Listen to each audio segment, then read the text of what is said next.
တဲ့မြေခွက်ကိုမကြိုက်တော့လို့မြေခွက်အသေးရှာနေသလားလို့မြေခွက်ပြောတာ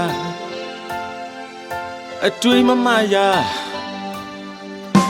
အမယုံမရှိတဲ့ဝန်ဆောင်မှုတွေရဖို့ Lucky ရှိခုံကိုအမှန်ကန်လွန်တဲ့အချက်လက်တွေနဲ့စိတ်ချမ်းမြေရစေမယ်တကုံစိတ်ကန်းဝဲ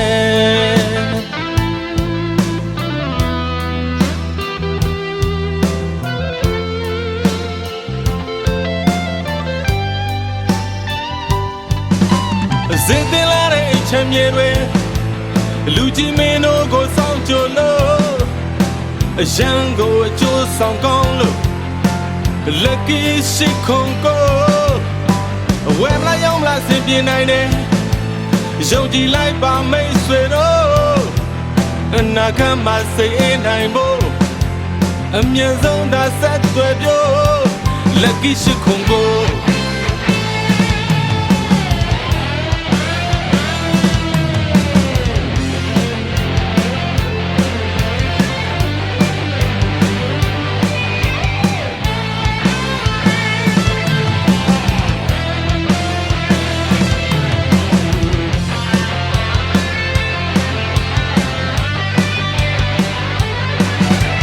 လူကြီးမင်းရဲ့အိမ်ချမ်းမြေတွေ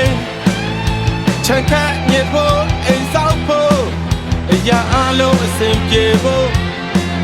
ဝန်ဆောင်မှုပါပေးနေလို့အခက်ခဲအလုံးစင်ပြေနိုင်တယ် Lucky ရှိခုံကိုအိမ်ချမ်းမြေနဲ့ပတ်သက်ရင်လမ်းခဲ့ဖို့ဖိတ်ခေါ်လိုက်တယ်ပြော Lucky ရှိခုံကို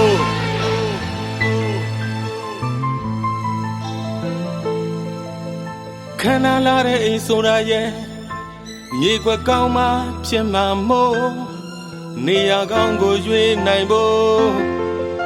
အပြေးသာလန်းလာခဲ့ပါပြော Lucky ရှိခုံကို